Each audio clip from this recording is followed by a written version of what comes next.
wait 1 second. Before you go down in the comments and say, Mike Evans is not leaving the Bucs, I swear.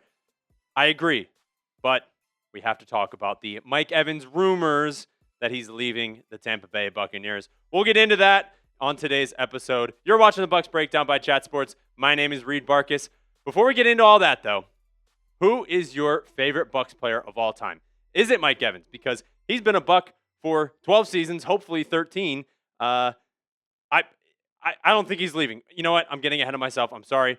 Who is your favorite Bucs player of all time? Is it Warren Sapp, Derek Brooks? Could it be Doug Williams all the way back there? Who knows? Let me know down in the comment section. My favorite Buck of all time. You know what? Because we're talking about him today, let me go with Baker Mayfield.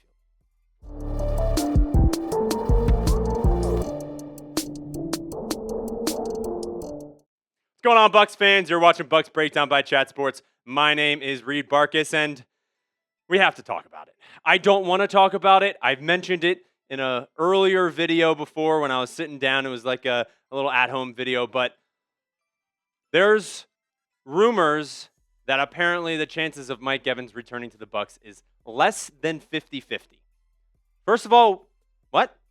Less than 50-50? Why are you going to talk about it like that? It's a quote from Tony Pauline, who we'll get to in a second, but my first thought is, what do you mean? How can you just say, oh, it's less than 50-50? Where are you getting that from? You know, I don't want to discredit anyone, but Mike Evans' team hasn't said anything. Mike Evans himself hasn't said anything.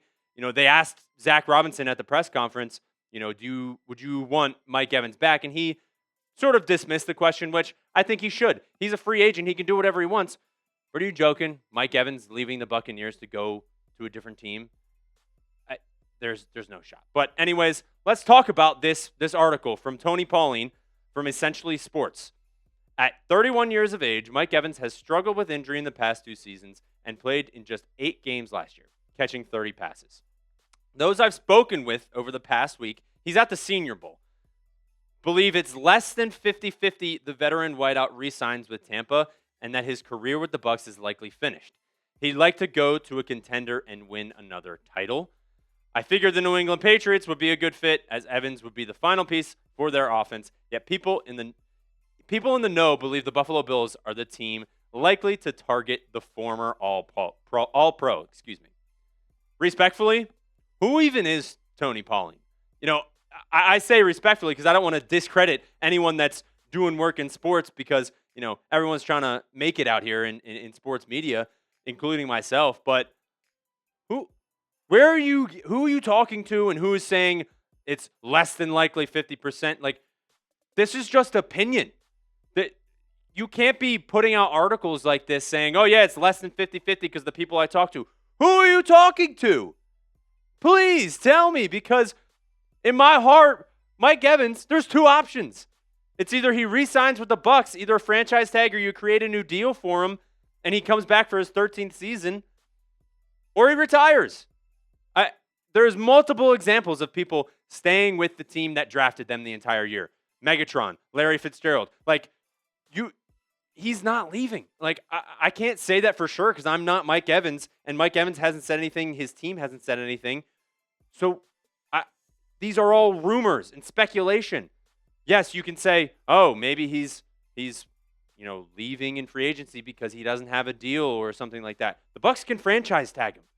So, oh, he's leaving. It is unbelievable. Please, in the comment section, if you agree with me, please let me know, because yes, there's a chance that Mike Evans could leave the Bucs. I just don't think it. It's 2 options: retire or re-sign for his 13th season. I think it's maybe a 1-year deal because he is injury prone and it's tough to be out there. But he said it himself when he was injured last year.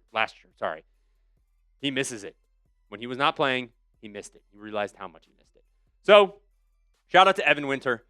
He responded to this article from Tony Pauline. It's a silly rumor, honestly. For those unfamiliar, Pauline often puts stuff out like this, but it's opinion. These aren't conversations with people directly tied to Evans. Thank you. Thank you, Evan. Please put it out there for people to see, because I'm tired of, saying that Mike Evans is going to leave because, they had a disappointing season in 2025. He's looking for a title. Yeah, everybody's looking for a title. I think he's looking for another title with the Bucs. And you got a new OC. You got Baker Mayfield, who's going to be healthy. Why would he leave now?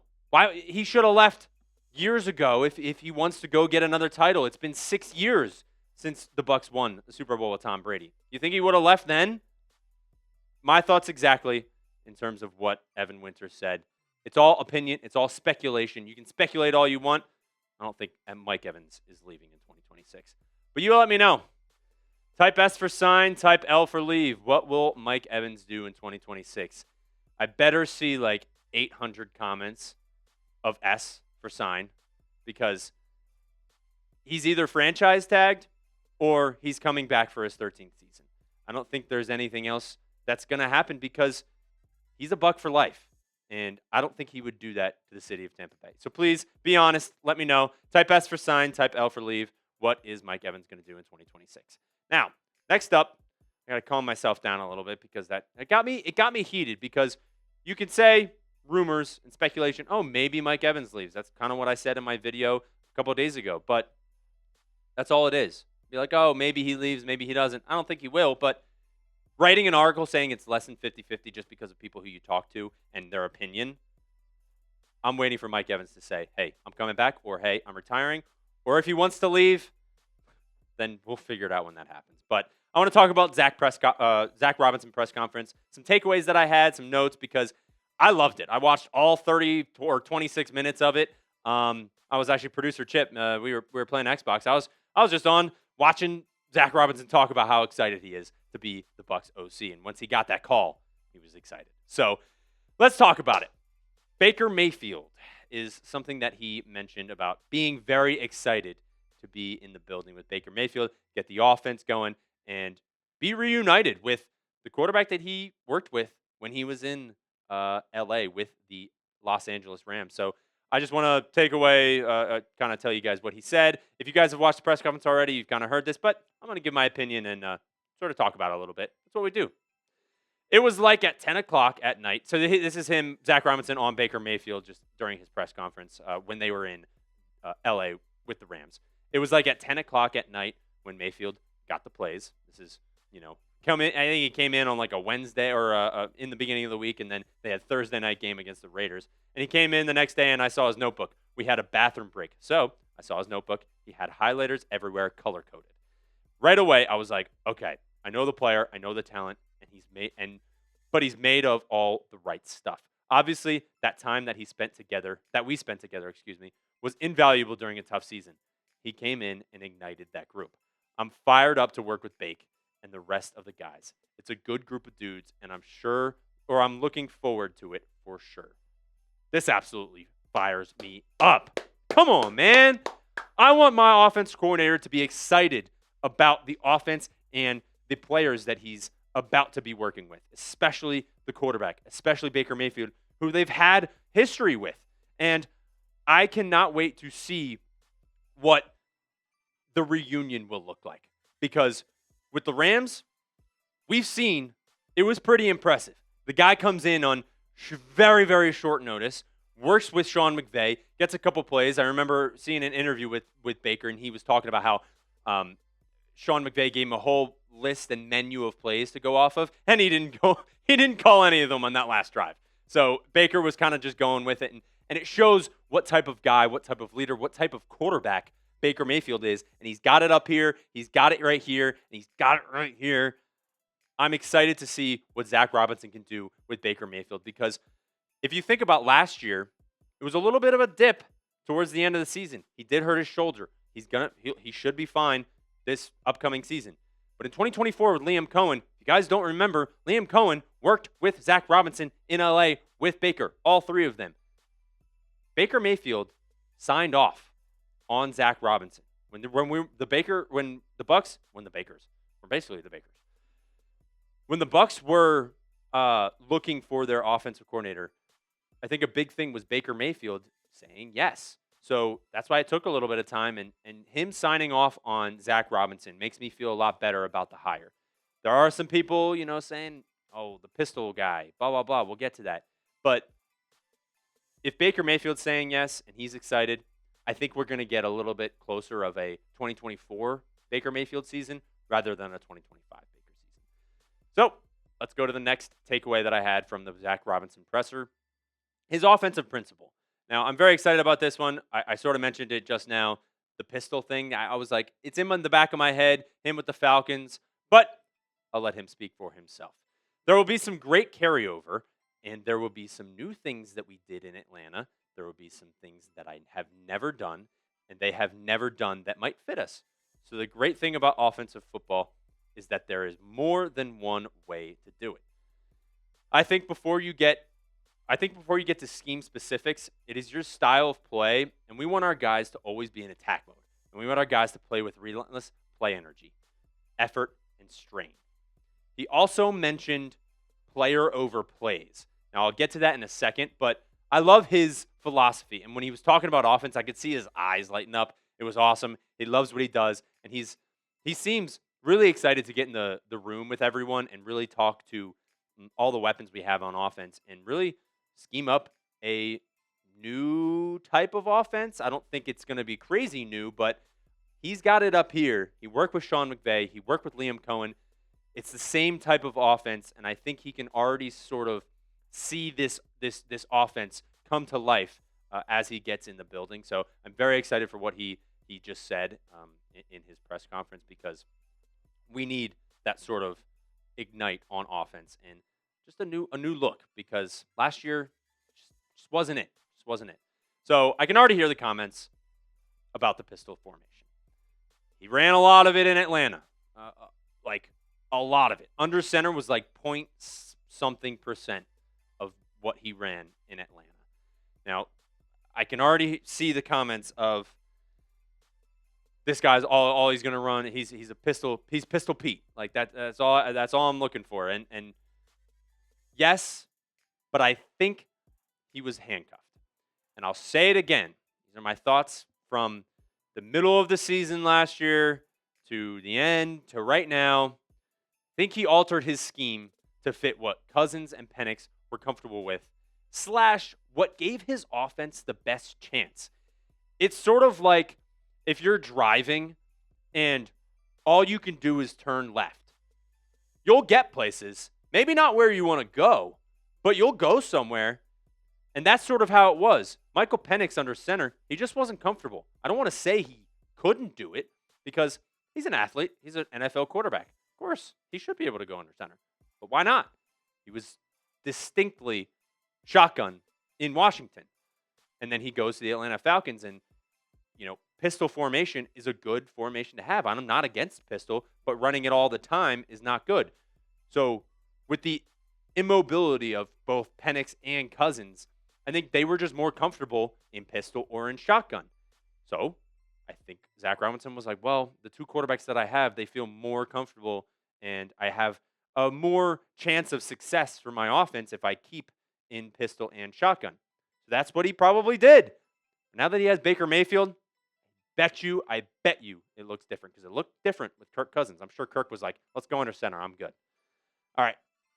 That's, I'm getting fired up, guys.